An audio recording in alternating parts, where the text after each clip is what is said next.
Good afternoon, everyone. It's a pleasure to be here among you.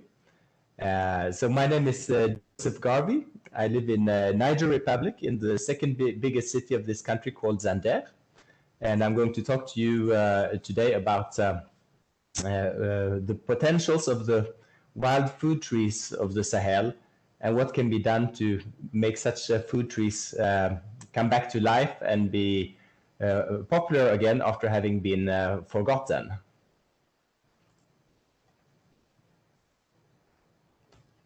So the country where I live, Niger, is in the middle of the Sahel. Most of it is Sahara Desert. And the city where I live is in the center of this country, in the south center. And it's a country that's known for having a lot of beautiful culture. The main activities of people here are really agriculture. About 4/5 of the population live on the countryside and live from mainly small-scale farming, along with herding either camels or cows or sheep or goats. And we also have the fastest growing population of the planet here. Currently, Niger has 25 million people. And there's a very high rural exodus, so people are moving from the countryside towards cities. And half the population is under 50 years of age. So it's a very, very young population here in Niger. But it's also a poor country where almost 60% of the population are living below the poverty line. And so the cities are growing and not necessarily beautifully, but we have some of the fastest growing cities of the world here. But then again, there's little industry in the country, and which means that there are very few opportunities for employed work. For example, in the province where I live, the Zander region, we are the most populous province of the country, but we only have 4 officially recognized industries for the whole province. So very few jobs are created in the economic sector, and most people therefore either work for the government or have to find ways of becoming self-employed. 3/4 of our land is Sahara Desert. So the vast majority of the surface where we live is really desert area. And about 12% of the land is arable, meaning it's suitable for agriculture. And the crops that are usually grown are millet and sorghum and a kind of bean called cowpea. Here and there one finds depressions where there'll be a little bit more water, like valleys or seasonal lakes. And in most of those areas, people are exploiting them to do gardening so that in the dry season they can use the water that's the groundwater that is available there and grow vegetables and similar things. But it's only about 2% of the land that is considered irrigable, that is possible to put under irrigation. In most of the land, the groundwater would be much too deep. So for most of our needs, we depend on a 3 to 4 month long rainy season. And during that rainy season, we grow our crops. And then in the remaining months of the year, the climate is dry here in the 8 to 9 months of the year. One of the big threats that we battle here is desertification. Good land becoming more desert-like and then becoming unproductive. And there are relatively few places left where we have natural vegetation growing more or less undisturbed, and those spaces are coming under more and more pressure. So we have a challenge of being able to keep natural places and to keep our trees and shrubs growing in this country. One of the problems is that trees and shrubs are usually used for making firewood, and firewood is the main fuel that people use for cooking. So people will often chop down trees in order to get firewood that they can either use for cooking themselves or sell to the cities for people who cook there. People have also used trees and keep using trees as animal fodder. Sometimes when there's not enough grass for the herders, the herders will cut down branches from trees, and when the branches fall down to the ground, the animals can browse the leaves, and thus they can get their animal feed even though there's not enough grass left on the ground. Another reason why the trees have been disappearing is because they are cleared in order to make space for agriculture. In order to grow our crops, we remove shrubs, small trees, and then we turn it into farmland. But this has been rather unfortunate because if in the past we used to have a lot of beautiful savannas here, many of them over time turned into barren fields with eroding sand because of the lack of permanent vegetation cover in a fragile climate. This again would lead to sand blowing, a lot of sandstorms, which could cause eye infections, among other things. In vulnerable villages, in villages closer to the desert, you could often find your houses being buried in the sand. You'd see that it could be difficult to find enough shade because there would not be enough trees in the surroundings. And mostly, the problem is that crop yields are often insufficient. And the less permanent vegetation you have, the less trees, shrubs, and perennial grasses you have in the environment, the more wind you get, the more erosion, and the bigger the risk of crop failure. So the national average in Niger for cereal crop production is at around 400 kilograms per hectare. That's probably one of the lowest values in the world. And it's obviously that way to a large extent because we are a desert country. And therefore we have a very dry climate. What you see on this picture is a millet crop that has failed because the farmer sowed his millet, and then there came a period of a few weeks of drought when it didn't rain in the middle of the rainy season. And in the meantime, the wind blows and dries out the plants, and many of them then die before they reach maturity. The fact that we don't produce enough food is linked to the fact that we also have perhaps the highest malnutrition rates of the world. In Niger, on a national average, we have 40% of children being malnourished, meaning that they are underweight compared to their size. That's what we call chronic malnutrition. And the province where I live, the Zander province, we actually have 60% of children being chronically malnourished. So we have very high and very alarming levels of malnutrition. And we have been having these for at least 4 or 5 decades now. So another result of this is that a lot of people choose to migrate, moving to, for example, countries like Algeria or coastal countries like Ivory Coast, Benin, Nigeria, looking for other opportunities there. And another factor we have today in recent years is that we also have terrorist movements who have installed themselves and who are making life very miserable for many, especially in the easternmost and westernmost parts of the country. And part of that is fed by the fact that we have social and environmental issues at the basis. So what we need to do is we need to grow more trees, we need to grow more perennial plants, shrubs and perennial grasses in order to stabilize the environment and to heal the environment. And if we do that, if we take good care of our land and we work on it hard for a number of years, a field that looks like this on this picture here can turn into what you're seeing here. This is actually the same field as on the previous picture.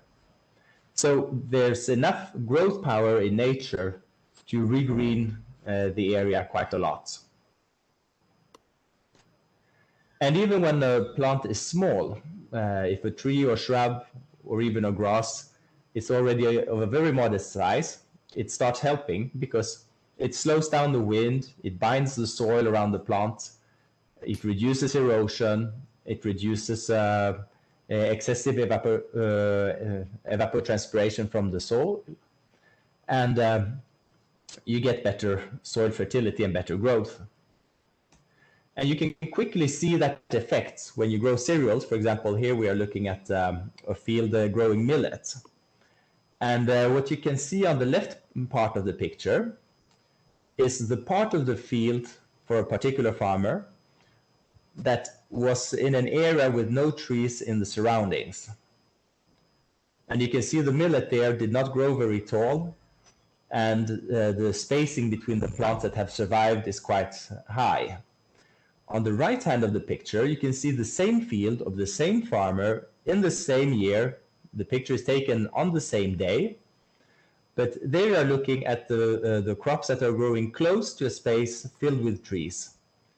So basically what you're having is that the trees, the crops on the right half of the picture are protected from wind, are protected from too much erosion, and are therefore surviving much better, get more time to grow. The ground holds humidity longer, and therefore a short drought period doesn't kill the millet, and you get a much better harvest.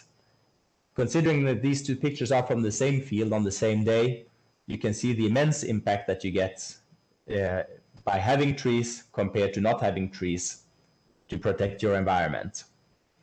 So it's very easy to make a case for having more trees, shrubs, and perennials in order to get a better cereal production.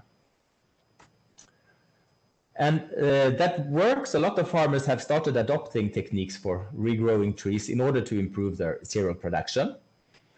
But if we only focus on that, which some people do, and a number of farmers do for the moment, then we still have some limitations, because the farmer will put as many trees as he finds useful to reduce wind speeds and get a good trade-off between space given to the trees and improved cereal crop harvests. But there's room for having many more trees, there's room for having many more perennials. So we won't be exploiting our land to the full potential. And also, the farmers who are only focused on soil fertility will tend to grow only very few different tree species. Basically, 2 or 3 species will be the most popular because they have the most the most palpable effect on soil fertility. And then we will get our annual crops with almost a monoculture of trees in between them. And we'd like to have much more tree diversity. So if we want to have more diversity, we need to help people find ways of making the trees into their crops. That the trees are not just there to support the cereals and the annual crops, but that the trees, the shrubs, and the perennial grasses become crops of value by themselves. So to summarize some of the challenges we've talked about here, we have some big challenges in terms of social issues and environmental issues in our country. On the social side, we have food insecurity, malnutrition, and lack of employment. And on the environmental side, we have desertification, we have excessive atmospheric carbon, that's meaning climate change, and we have biodiversity loss. And What we are trying to do then is see if we can address all of these issues by promoting the native wild food trees and the wild food perennials of the Sahel. Because if we have food trees, then they become crops on their own. This question is not limited to the Sahel. It begs to be put into a global perspective. Because if we look at the whole world, estimately, there are a lot of different estimates, but one of the more common estimates is that there are about 80,000 edible plant species on the planet. And in spite of there being so many, we're currently only using 20 species to provide 90% of humanity's food. And 3 of those, specifically wheat, corn, and rice, are covering half our food needs at the moment. So what we notice is that we're lacking crop diversity, basically in all areas of the world. We also notice that we have at least 1,382 different food trees, probably quite a few more, but at least 1,382 have been registered officially as being food trees by the Royal Botanic Gardens of Kew. But the question is, of course, can those really grow in dry and harsh places where it's very hot and little water, like in Niger, in desert-like or near desert-like conditions? And the problem is most of the biodiversity, when we talk about 80,000 edible plants, we talk about at least 1,300 food trees. Most of these are probably found in the rainforests where biodiversity is the highest. So most people have looked at the Sahel environment, have said, there's not that much of interest to find here. We have shriveled trees, they look small, they're usually thorny. We don't find them very impressive, and we don't see them bringing any big fruits or beautiful things that immediately strike the eye. But that's actually missing out a lot of interesting knowledge. And if we take a much closer look at the environment here, we discover that many of these shriveled and modest-looking trees are actually productive food trees. This picture shows a tree or a shrub called Hansa, Boscia senegalensis, and it produces very abundantly with protein-rich seeds that are coated by a sweet jelly that can be very nice to suck when the fruit is ripe. We have other species like Cordia sinensis on the top left corner here, which has very tasty, juicy fruits, very sweet, small like berries, but very delicious. On the top right, we have Salvadora persica, which has a bit of a horseradish taste, and the fruits are a mix of sweetness with horseradish or wasabi-like taste. On the bottom left, we have the fruits of Kombuchum aculeatum. You wouldn't eat those fruits as they are, but you would peel them and then you would take the seed. And the seed is sweet, a little bit almond-like tasting. A very delicious seed when it's fresh. And on the bottom right, we have Grevia bicolor, which again has a very tasty, a bit hip rose-like taste on the fruit pulp, and very rich in vitamin C and iron, for instance. And we have again Boscia salicifolia, Lanea microcarpa. Lanea microcarpa is usually called the raisin of the Sahel. Its taste comes quite close to a normal raisin. The Vitex doniana, which is sometimes called a black olive, which has a bit original but interesting taste. Or the Sisyphus spina Christi, more commonly known as Christ thorn, which is a very nutritious fruit as well. If we keep looking, we see that almost everywhere in our landscapes, that look dry, sparse, and like they don't hold anything of value, we actually have food trees hiding there with potential for giving us good foods. And we find that we have several dozens of species that can give us either fruits or seeds or leaves that we can eat or edible gum. In this list, I have written the local species names, which is in the Hausa language. And as you can see, we have several dozens of them. But having dozens of species doesn't mean that we have them everywhere. The Sahel is really typically known for its gradient from north to south, where you have very little rainfall in the north and much more in the south. And usually the Sahel is considered the area between the 100 millimeter annual rainfall isohyet and the 600 millimeter. So north of the Sahel, you find what we call the Sahara, and south of the Sahel, you find the area called the Sudan. And like the country of Sudan received its name from the ecological area or the climatological area called Sudan. So some species may not be able to grow in all of these areas because there's a huge difference for a plant if it's going to survive on 100 or 200 millimeters of rainfall annually, or if it's able to access 500 or 600 millimeters. Now, the interesting thing is that the species we saw 2 slides earlier can together cover all of the climate zones. And you can see that the ones on the top, they can usually grow several levels further down, but the ones at the bottom cannot grow higher up, meaning they can't move up to drier areas, but most of these species are extending southwards also into more humid areas.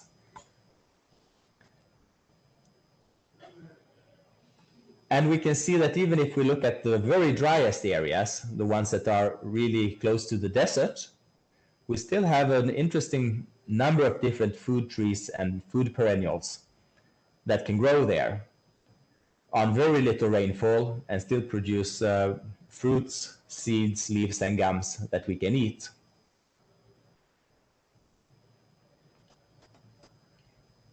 These foods are not new discoveries that we are making. These are very old foods that have been eaten since the dawn of time, and that have been part of the traditional food culture here for centuries, perhaps, or probably millennia. What we see here, for example, is different people having harvested different fruits based on their traditions. And what we realize is that agriculture in this part of the world is relatively young. It's only a couple of centuries old, and people have lived a lot on hunting and gathering. And when people lived on hunting and gathering, the traditional sharing of work in the family was that the men would do the hunting and the women would do the gathering. So that's why harvesting these fruits and these leaves and these products from the wild trees are typically a women activity. We find that we have a lot of traditional recipes and traditional ways of preparing these foods that have been at times considered to be major delicacies in ancient societies. On the top left, we find biscuits that are steam cooked from the dried powdered pulp of one of our fruits, the jujube or the Sisyphus mauritiana. On the top in the middle, we find seeds or almonds from a fruit called desert date. It's not a date, but it's called desert date in English. Its scientific name is Balanitis egyptiaca. And the seed is very bitter when you take it out of the nut. But if you debitter it properly by working on it with water changes and boiling it in water, you get a very tasty nut after a while. And this is a food that, for example, was given to the kings in the old days, in pre-colonial times. So when the king would come on a visit in a given village, it was expected that the village should bring him these kind of nuts to honor him. We see on the right side leaves called giga from the Meirua crassifolia species that have been cooked, and then they have been prepared into a kind of a kind of snack where you mix it with seed cake from peanut oil, meaning not the oil, but what you have left over when you expel the oil, you get the press cake, and you pound that press cake into small crumbles, and then you mix it with the leaves, and then there's been put spices and onion slices on top. And at the bottom left, you see a woman preparing a dough, which in French here is called boule. It's a dough that you make from make in order to mix with milk, with sour milk. And it's kind of a very traditional recipe for Niger, but it's usually made from the cereal millet. And in this case, it is made from one of the trees called Hansa, the Bosca senegalensis. And it's a very delicious way of eating it, and a very traditional way of eating it too. These foods have not been used for no reason. They have been used for very good reason. And even though people did not know so much about the science side of things when they used them, recent research has shown that they are very nutritious. We find that we have plants that are very rich in vitamins. For example, if we look at Sisyphus mauritiana, we have very high quantities of vitamin C in the fruit pulp, and that's the jujube fruit. If we look at Sclerocarya birea, the marula fruit, we have up to 4 times the concentration of vitamin C as what we find in citrus fruits. And if we look at the baobab, the Adansonia digitata, we find that we have one of the 10 richest natural products in the world in vitamin C. We find that we have a lot of protein, and that's in spite of the fact that we are a protein deficient country where part of our malnutrition is the lack of protein. But we find that we have good quantities of protein in the seeds of the Adansonia digitata, the baobab. We have very good quantities in the seeds of Hansa, Bosca senegalensis, where we have up to 22% protein on the dry weight after the seed has been processed and ready to eat. And we also find that we have all 8 essential amino acids present, of which 6 are covering the recommended concentrations according to WHO standards.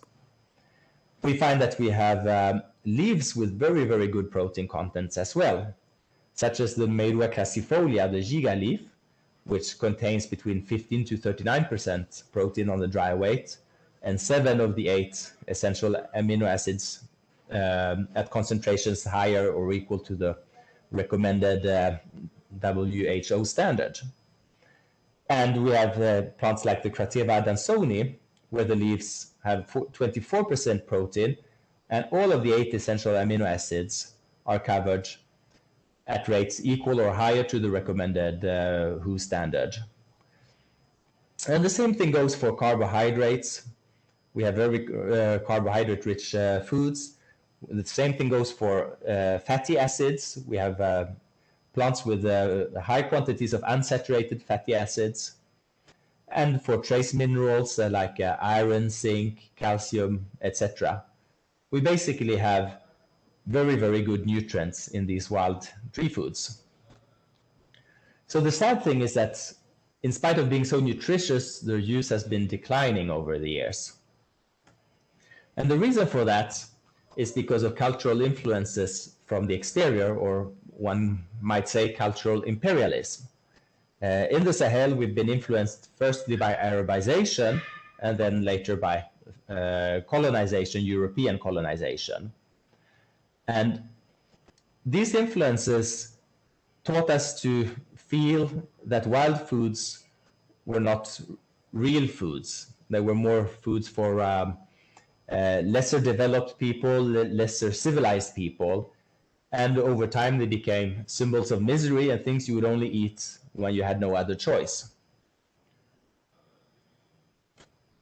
They even became symbols of famine and dire times, to the point where sometimes storing such foods, say as a reserve for later in the year, would become synonymous to wishing for bad times to arrive, because people would end up eating them mainly when there was a drought and there would be a crop failure. And therefore, the strange idea came about that storing them, keeping them, would be wishing for the drought to appear. National press would scorn these foods as well. We are looking here at two Nigerian newspapers.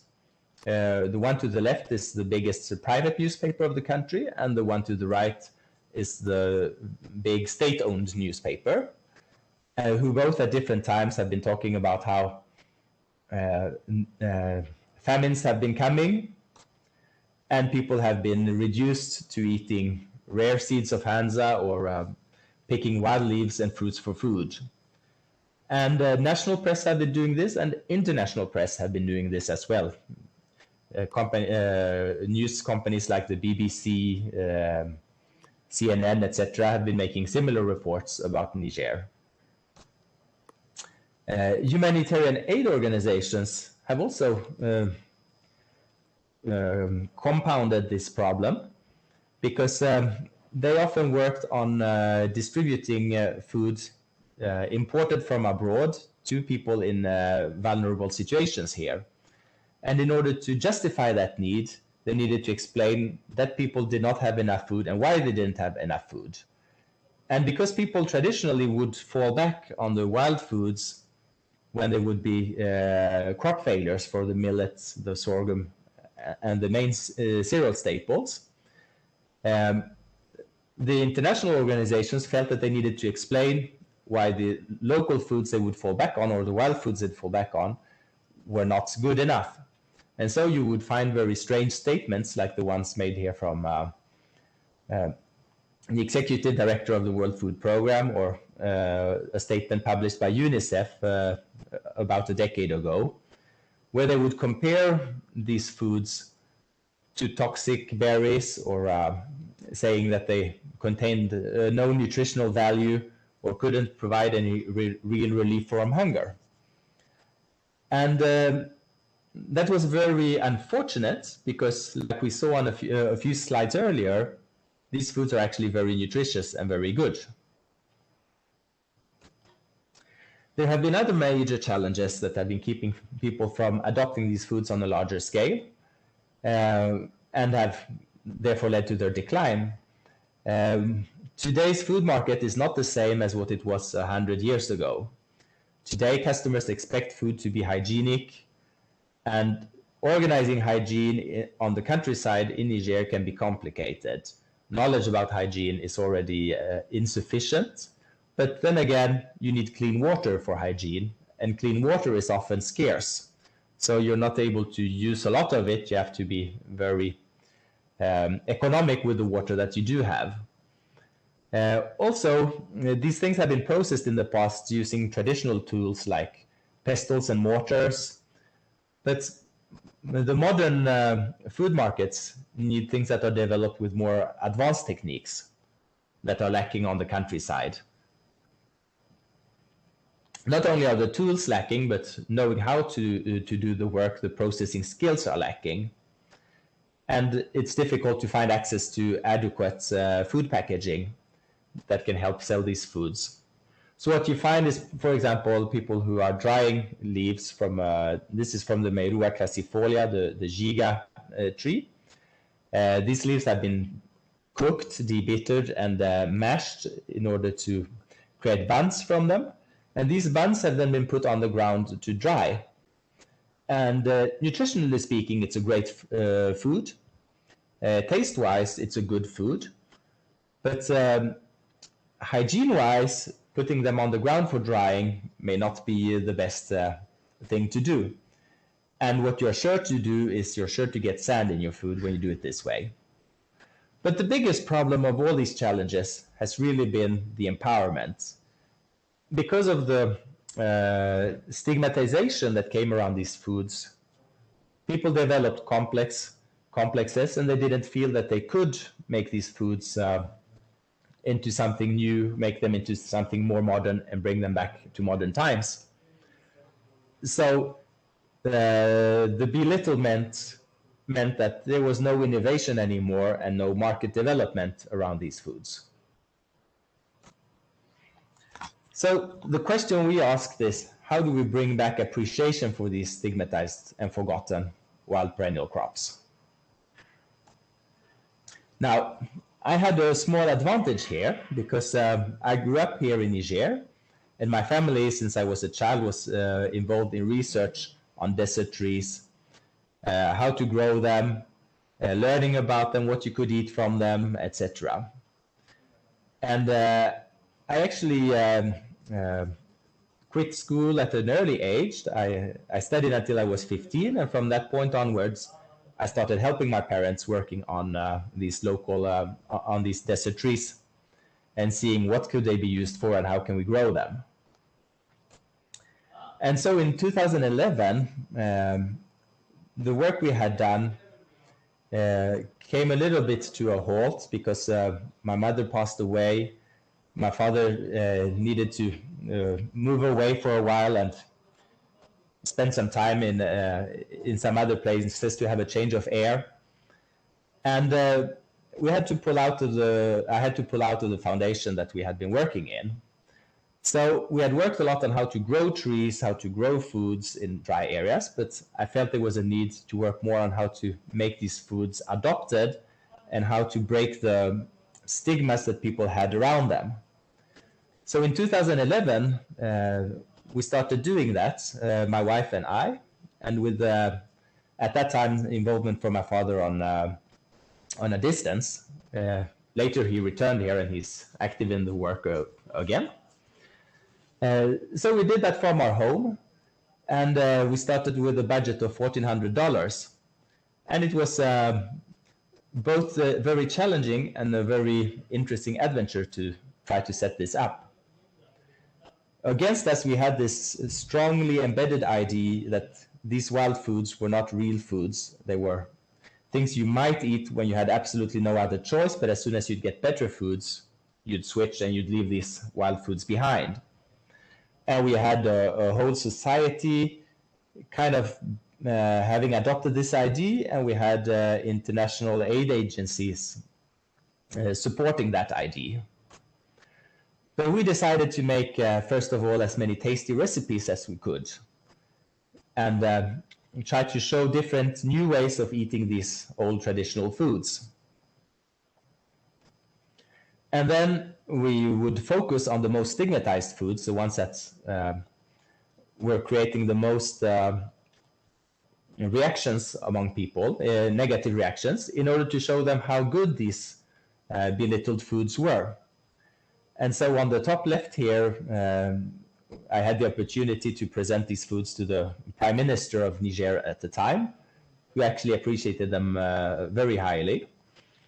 And on the other pictures here, you can see that we let all kinds of people taste, eat, and enjoy these foods.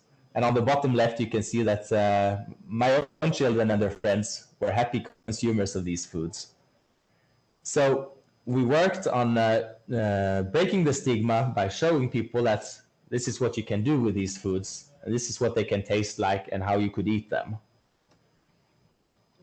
We tried them in different types of settings, like in street restaurants, where they were well appreciated as replacements for beans. And we also took part in fairs and expositions in order to show these foods and get a broader audience to learn about them. And we had several strategies to break the stigma and to reconnect people to these foods. And the first thing was to dig into the history. Having grown up here, I had the advantage of knowing a lot about the history. So we'd find out ways that these foods had been used before things that were interesting in the past where these foods were implicated, and tell that to people to make them happy about it again.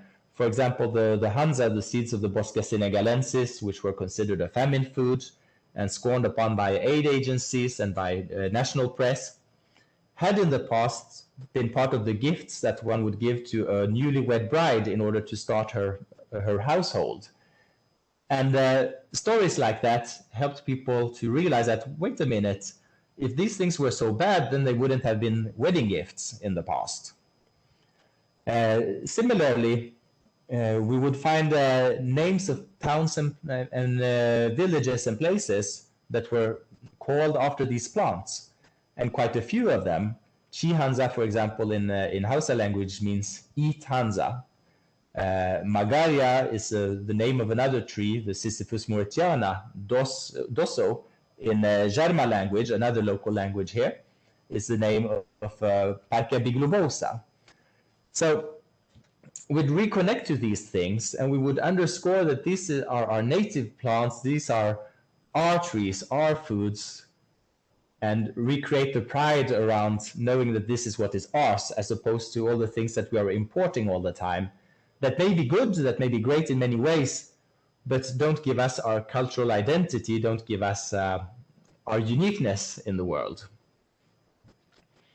And we try to get people who had influence to test the foods, enjoy them, and talk about them. And finally, when people were had their complexes and their stigmas, instead of trying to avoid those subjects, we'd confront them straight away, but we'd confront them with a bit of humor and friendliness, and kind of make it into a positive challenge to see if we could convince people who really did not like these foods to actually change their mind. And this initiative gained us a lot of press attention. We got reports in local newspapers about what we were doing. We got national television reports. And the nice thing about this is that often in the press culture here at the time, it would be expected that you would pay the newspaper or the television to have a report made. But we were actually getting this attention without paying any tips to journalists. And we discovered that some people would be easier to convince about the value of these foods than others. So the paradox was that people would say they were famine foods, they were bad foods, they didn't taste well, and so forth, and they could perhaps make you ill according to some. But the ones who were the most hostile towards these foods were actually the people who had heard about their bad reputation, but who had never tasted them themselves. So when you talk to villagers who would eat Hanza, for example, the Bosca senegalensis, regularly, they would feel ashamed of doing so because of the stigma.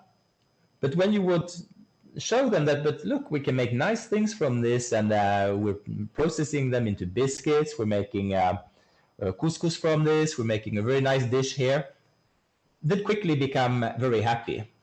Because their biggest problem was not that they couldn't eat it, but that they felt like they were eating something that they shouldn't or oughtn't eat.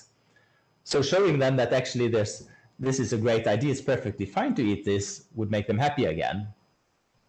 Then you would have the middle class people who had been eating these foods in past famines, when there was nothing left in society to eat. So they would have bad memories, and they would often have eaten it under poor circumstances because it wasn't always properly processed. Because in a famine, sometimes people rush out to find food, but they don't have the skills to know how to cook it and how to prepare it properly. So they would be much more skeptical and much more difficult to convince. But the most difficult to convince would be the ones who had never tasted these foods, who had only heard about how bad they were, and sometimes you just couldn't get that idea out of their minds. And finally, you had the people who lived in cities who had become so detached from the traditions of the countryside and the old traditions that they didn't even know what these foods were. And the funny thing there was that for them, they had no complex at all, they had no stigma at all, they were just very curious and interested. Oh, this is a new food, how interesting, how does it taste, how do you use it? And they were looking at it as any new discovery you could make. So we could convince most of these people, even from the most skeptical ones, to change their mind, or at least to become less negative, but by being playful, by working very intentionally and very diplomatically on helping them change their minds. So a student helped us make a survey at the time, and we saw that people prior to having tasted, for example, the Hansa products we were experimenting, would generally have a very negative view on the plant. But after having let them taste and talk to them, most of them changed their minds and had a much more positive view, with a lot of them feeling that this was not just food, it was actually very good food. And doing this work with a very limited funding was an interesting challenge, but we needed to go further. And in 2014, finally, we were able to receive enough financial support to create a social enterprise, which is Sahel Foods. And by doing so, we hope to bring these foods into much bigger consumption, mainstream consumption. Today, we've expanded a lot, so we're making 60 different products, and we're making them from 20 local species. And you have in the middle on the top here, the Hansa, the Bosque Senegalensis biscuits, but you have also very varied other products. You have at the bottom left, a modern version of the Desertification almonds, the ones that were given to kings in the history. You have in the middle on the bottom, juice from the marula fruits. At the top right, you have fruit powder from the jujubes. At the bottom right, you have the leaves of the Meirua crassifolia, the giga. And at the top left, you have a syrup or a cordial made from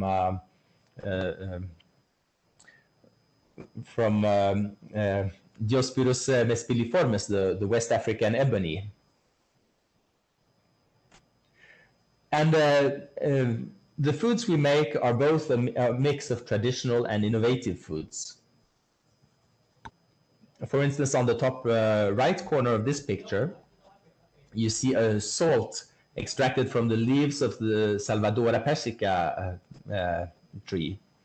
And that salt is actually a very traditional product that used to be the traditional salt before modern imports arrived to the Sahel. In the top middle, you see the oil from the marula nuts, a very high quality oil. It hasn't been done in Niger before, but it has been done in other places of the world, especially in southern Africa. At the top left, you see popped Hansa seeds, which are coated in unrefined cane sugar. And those are an innovation. Nobody has seen those before or eaten them before. And the same thing with the bottom right, where you have the couscous of the Hansa, the Bosque Senegalensis. And you also have, for example, the biscuits from the jujube at the bottom middle. And you can see the different types of foods we can make are quite varied. From the different 20 species, we can usually make several different types of foods, often from the same species. And we can make things as varied as drinks, oils, things that can replace cereals, fruit powders. We can make pastries or things that are nice to as snacks. We make have a lot of different nuts that are nice to eat as such or to mix into other recipes. We have leaves that are good for your sauce, spices, and a number of jams. And one of the products, for example, that we invented was the desert date milk. These were the almonds that were given to kings in the past. And we discovered that by keeping them fresh, you get a very special taste, but you could also process them a step further and extract vegetable milk from them. And the process would not be that complicated, but we would need to peel the almonds, then we would need to debitter them in solar cookers, and then we would obtain sweet almonds that we would then work on in a blender, and it would be filtered and turned into the final product. Creating such a new product again opened opportunities for making new things or new ideas. For example, this plant-based milk, which is quite creamy in taste, is very well suited for mixing in drinks, for mixing in ice creams, and you can make sour milk from it, and you can even make cheese. As mentioned before, those seeds needed to be debittered before we could make the plant-based milk from them. And one particular thing with the Sahel is that a lot of the foods we have here are inherently bitter by nature and need to be debittered before you can use them as good foods. We have quite a few different species that need these, some for their seeds, some for their leaves.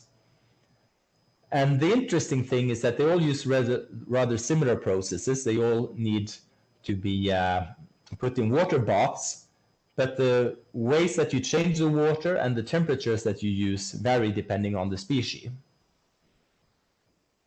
And a lot of people have used that as an argument for the stigma that these foods knew in the past, saying that they're bitter, they're bad, and even if you could work on them, it's too much work and it's not worthwhile. But on the other hand, that's not really correct in our opinion, because if you look at some major crops in the world, you can see that cashew nuts cannot be eaten raw. They need to be processed before you can eat them. Cassava usually needs processing before being eaten too, otherwise it can be highly toxic. Olives are not taken from the tree in the Mediterranean areas, but need to be processed as well. So having foods that we need to process for 5 to 7 days in order to make them good quality foods is actually not a reason not to use them, but it's a reason to create small-scale industries, small and medium-scale industries on the processing of these foods. So we're selling these foods partly through our own shop, which we have in Zander, where we sell all the 60 different products. But we also get to sell them in various food stores around the country, who then put them side by side with the imported products and the usual convenience store products. We also get to integrate them in more upper class places or in hip brands, like in high class hotels. Some of them will serve some of our foods. Or the ice cream brand, the high quality ice cream brand Kuka in the capital in Niamey is using a number of our ingredients to make unique and special ice creams. We also work on getting these foods known by sharing recipes and creating innovative recipes that we publish on social media so that people can discover how to use them for themselves. And we realize that people are very interested in the nutritional benefits and even more in the health benefits of these plants. And the health benefits is a tricky issue because all of these foods have very good health benefits, but they're not always very well documented in terms of science. So we have to be careful that we don't make claims or say things that might not be correct or that are just hearsay, and in that sense induce our consumers into error by making them believe that a food can help you with a certain condition when perhaps it can't. So we're usually quite careful in giving advice or recommendations related to health, and we try to talk more about the nutritional benefits, which are well documented and much easier to defend. A lot of these foods also have traditions of being powerful aphrodisiacs, but partly much of that is based on myth. There seems to be little proof or evidence to give substance to that. And partly it's not good marketing for large-scale adoptions of foods, because although it may attract certain clients to want to consume the foods more, if your objective is to have general family use, most people will not be keen on buying aphrodisiacs and feeding them to their children. So we don't use that argument at all when we sell our foods. Many of the foods, several of the products we have made have received awards at different national competitions and expos. And a particular pride for us has been that the hummus we're making from Hansa received the Prime Minister's Prize in 2019 at the country's biggest national food expo. And why are we particularly proud of that? It's because the Hansa is the Bosque Senegalensis that was the most vilified famine food in the past. It was even registered as an official indicator of famine in the national famine survey early warning system, meaning if people would pick Hansa to start eating, it would be an indicator that these people needed to get urgent help. And today, that food is no longer registered as an indicator of famine, but is considered a tool of resilience by the government and by most international NGOs and aid institutes. So what's really nice here is that it went from being a symbol of famine to getting one of the highest prizes at the national food competition in the country. And to us, that's really having turned the table all the way around. We can export some of our products to, for example, Europe, and we have some experience doing so.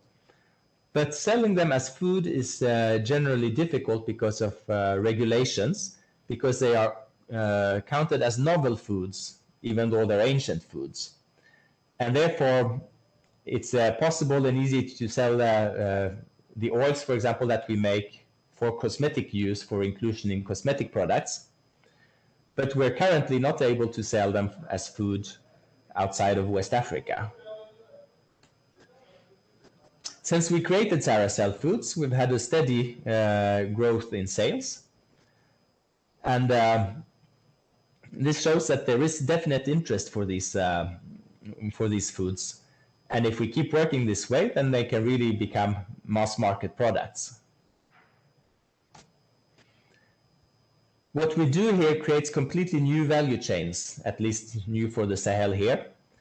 If we're looking here at the oil that we make from the desert date, the Balanitis egyptiaca, we can see that we go from the harvesting fruits to the people who transport them, to the work of cracking the nuts and extracting the seeds, going to the oil extraction, and then putting the finished products into the market. And that creates a lot of activity for a lot of people. So developing these value chains really helps working on the unemployment problems and getting the economy back on track. It creates direct work opportunities for a lot of people. Our company has 14 permanent workers, and we also work with 300 subcontractors that are mainly busy cracking different types of nuts for us. And the two pictures you see here are, on the left side is women coming to register to work as subcontractors, and on the right side, women delivering the seeds that they have been cracking for us. But not only do we create jobs to people in town, but more importantly, we create economic activities and opportunities in remote rural places where people have hardly had any prospects of economic opportunities. There's basically no village in Niger where we cannot find at least 2 or 3 species that are growing there and that we could turn into a valuable commodity. And this is very interesting for the people who live on the countryside because they get more biodiversity, and by getting more biodiversity, they have work to do all year round. On this graph, you can see the months going from January all the way to December.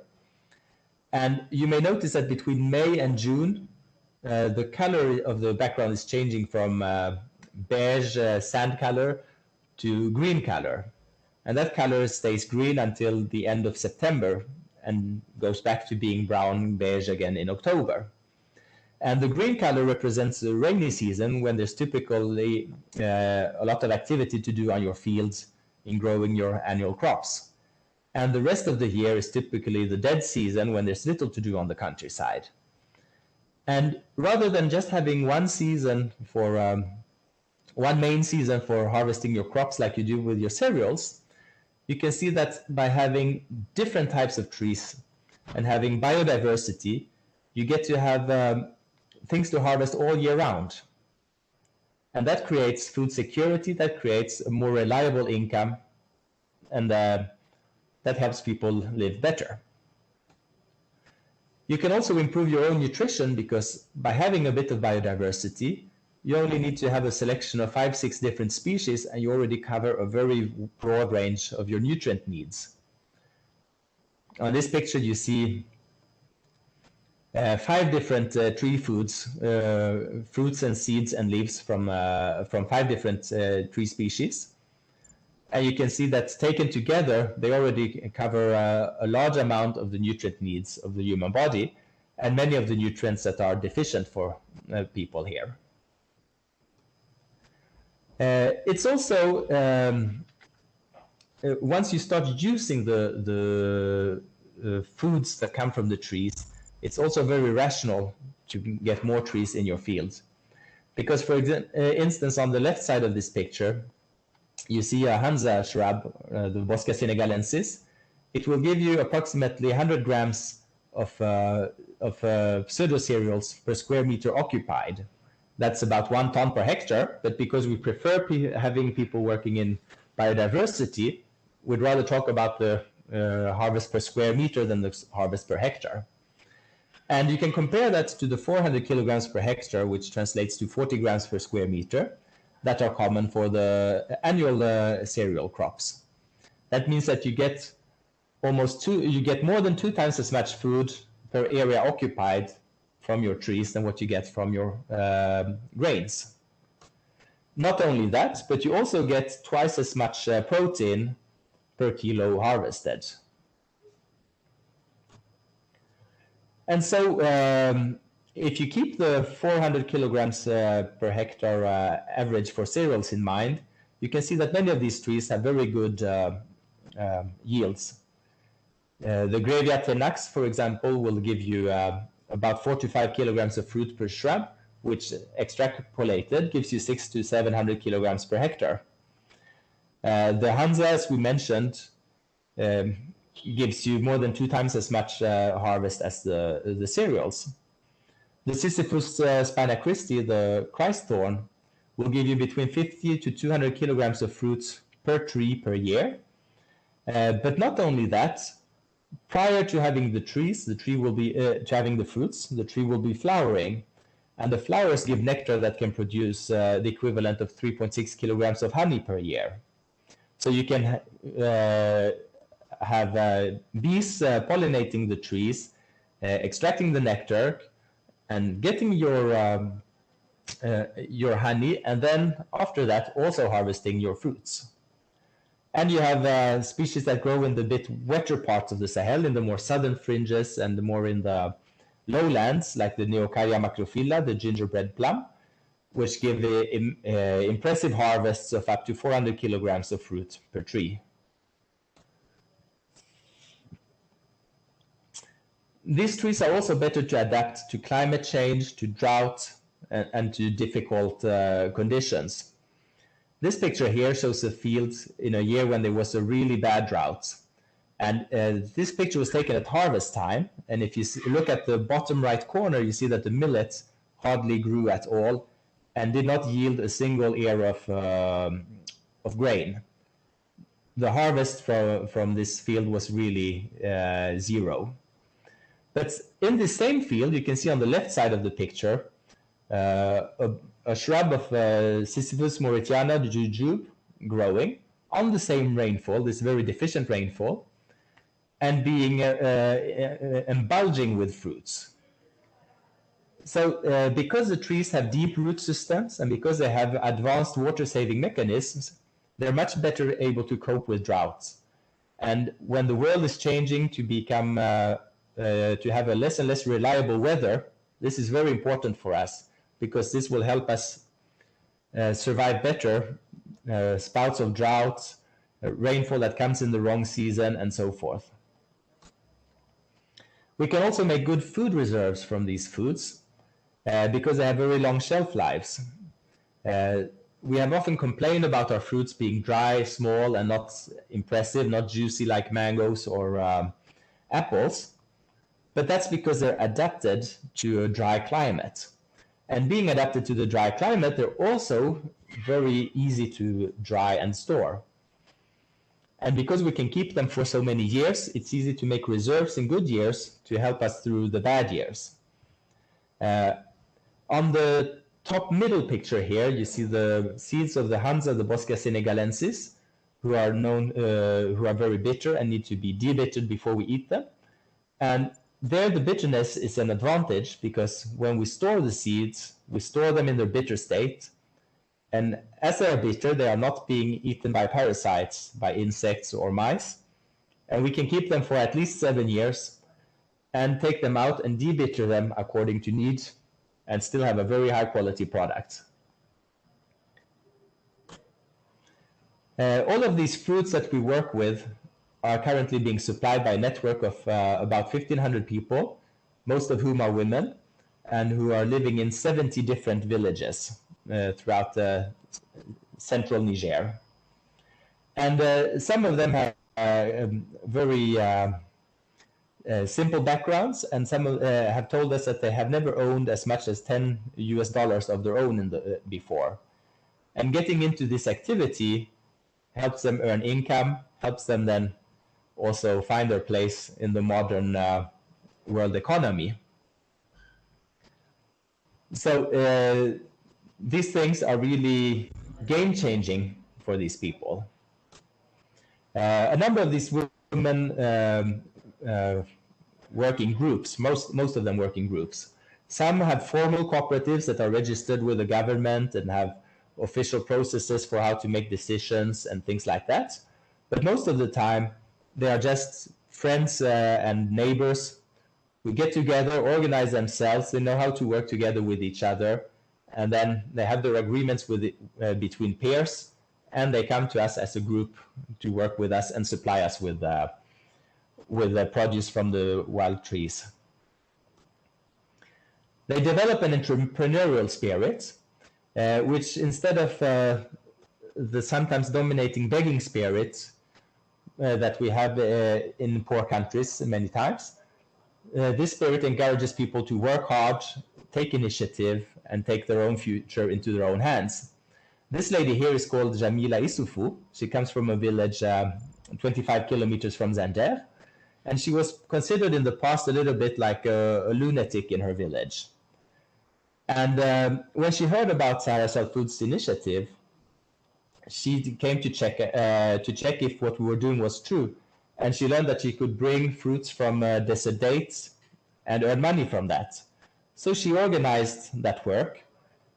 At first, the villagers were laughing at her, but after a year or two, almost all the other women of the village joined her.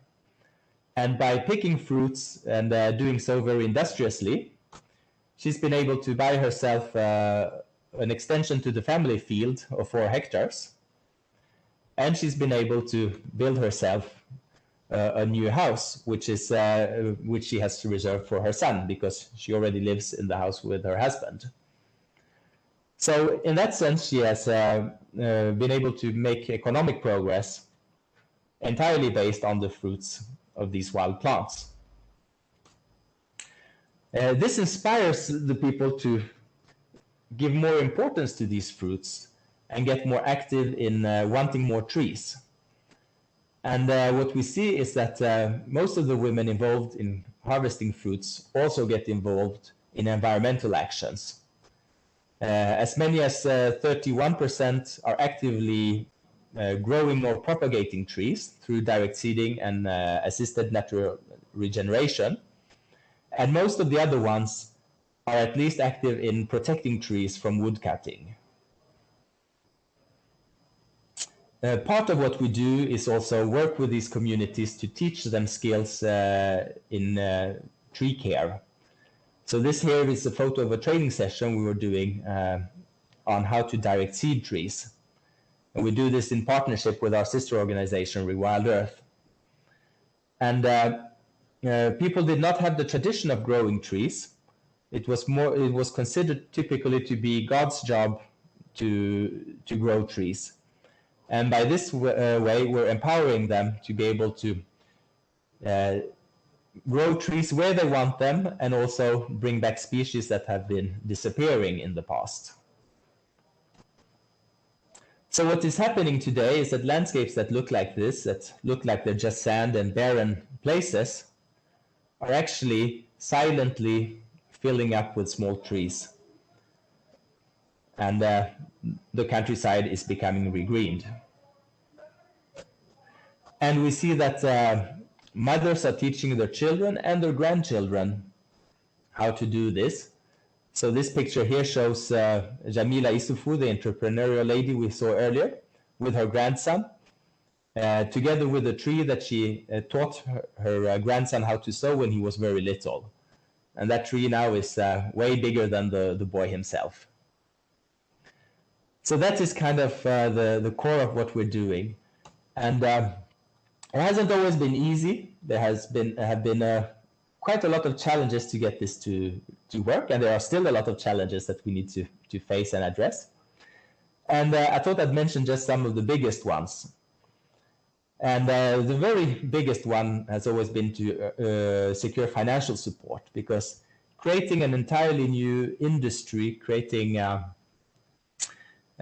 new economy based on wild trees is not something that gets profitable right away. It takes time. You need to grow the market to a certain size before you can start to make it profitable. And although it's easy to get a lot of applause and praise for what we're doing, it's much more difficult to obtain financial support so that the activity can develop. And especially in the beginning, like you saw earlier, we had to invest basically whatever we had ourselves, and a few family and friends would help out to make things work, but it was very difficult to get funding for this type of pioneering work. Another thing is that we end up working almost all the time and working too much. And that also takes its toll on family life, and unfortunately that's sometimes taken more of a toll than what would have been desirable. So you have to make quite a lot of sacrifices to get the thing like this to work. Some other things that are difficult here is finding people with the right skills, because in Niger we don't have a very well-working school system at the moment. And we were working on making a food industry in a province that hardly has industry at all, much less food industry. So it was basically impossible to find people who had the skills that we needed, and what we needed to do was learn ourselves what skills do we need and train ourselves within the team. And that is a time-consuming job, and it's a difficult job. Organizing the logistics for shipping products is difficult in a country like this, because we don't have a functioning, well-working system for that. So basically what we use is we ship our products through buses, the buses that normally take passengers from one town to another. They also take some luggage underneath, and we put our products in the boxes in those luggage compartments.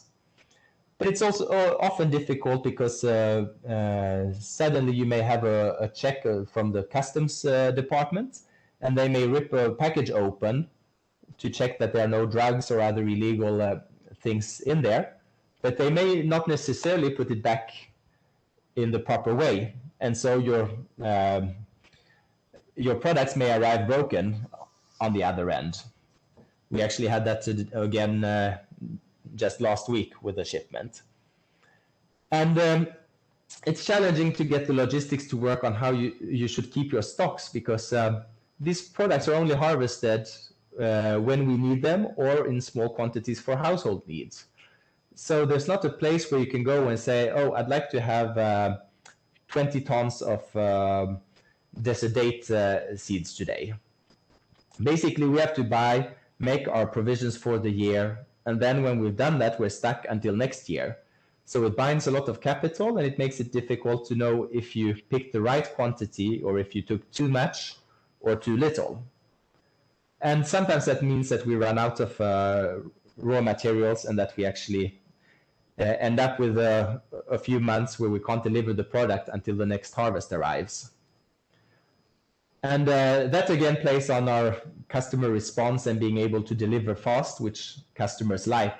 So getting all these ordinary logistics of enterprising to work are quite challenging in this environment, and also in this business because of its pioneering nature. Other things that we have found difficult is the tax system. First of all, understanding it, but second of all, being able to satisfy all the requirements, because they're quite big. And another thing that's been very important to us has been to avoid that the women we are working with get exploited by people who try to become intermediaries.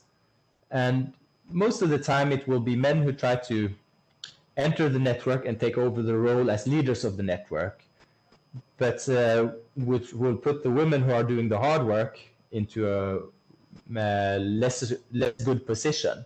So we need to work actively on being in touch with the people who do the harvesting, and avoiding having people fitting in themselves as intermediaries all the time. Finally, the COVID-19 crisis has been a big challenge for us too, because it set so many things upside down. Most of our customers stopped functioning for a while, and therefore stopped ordering. And transporting things became very complicated, especially if they needed to be shipped across borders. And it gave us an enormous amount of headache. So if you want to do things like this, remember there will be a lot of challenges, and you'll have to be ready to take them on, and be very you have to be able to be very enduring. But I think that if you are enduring, you will see that results do come, and results that you can be happy about. Thank you very much. I'd like to return the word to Fabien, and also see if there are people who may have questions they'd like to ask concerning the presentation.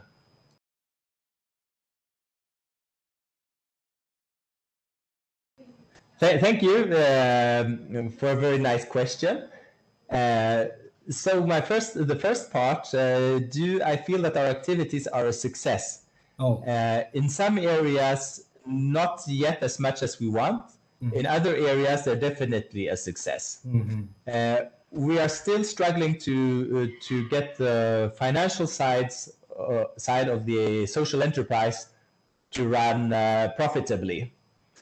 So I'd say that we would really be a success when we also know that every month we're covering our expenses and we're on a stable financial basis. So for that, we still need to improve. We still need to grow the market more. But we are a social enterprise, so our main goal, even more important than making money, is getting the social change we want. Excellent. And when it comes to changing people's view on these tree foods, or reintegrating them, bringing them back into use, I think we have been very successful. I had the honor a month ago to hold a presentation to the members of parliament in Niger Republic, mm-hmm. on these foods and their nutritional importance and how they can help us. And seeing how moved they were makes me realize that we are really changing the general view society has on these foods. And we're really paving the way for for a very large scale consumption. Mm-hmm. Our vision for the next 10 years is to see Sahara Cell Foods, our social enterprise, be financially stable, but also be able to expand throughout Niger and throughout the Sahel belt, because that's the target area we want to grow our activities, the area where we have the same plants growing as in Niger.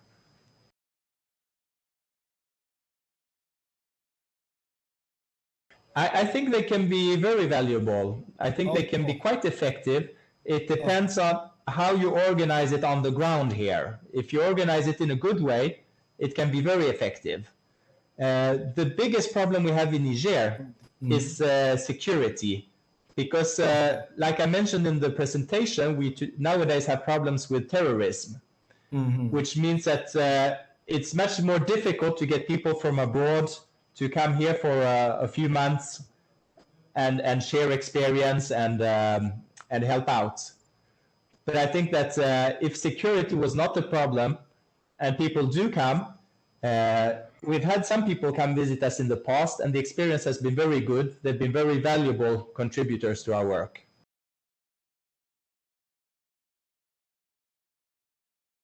Well, I think to be effective, they first of all need to be open-minded with regards to the local culture, that they can adapt and be friendly. They don't need to become like the local culture, but they need to be on good friendly terms with the locals here.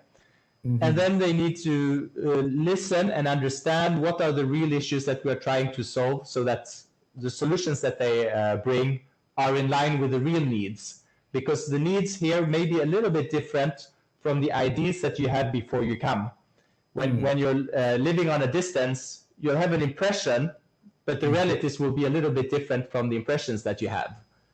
So I think listening, adapting, and trying to be integrating friendly when you're in a country like Niger will be the keys to making it successful.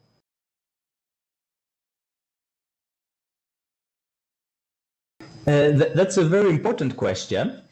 And I think if you tell somebody just to start growing trees now, and within 10 or 15 years time you will have nice things to harvest, there will be very few farmers who will be joining such a program. So indeed you have to have the short-term benefits. One of them is, like you said, even when the plants are small, they start having a beneficial effect for your millet or your other crops, because they improve the microenvironment, the microclimate. So as soon as you start growing trees, you do start seeing benefits. Even when they're only 30, 40 centimeters tall, they're already helping. But the second thing is, usually there are some trees here and there, maybe quite far apart, etc. But what we do is we tell the communities to start harvesting from those. And because they start harvesting from those, they earn some income. It gives them the appetite to want to see more coming along. So by starting the process with the trees that are existing, they also get involved in establishing and propagating new trees for the future. So it's a little bit like, use what you have today and let that inspire you to prepare for what you will get tomorrow or further down the road. And that way, gradually, the things that you can harvest increase. Some of these species take a long time before they mature, but others don't take such a long time.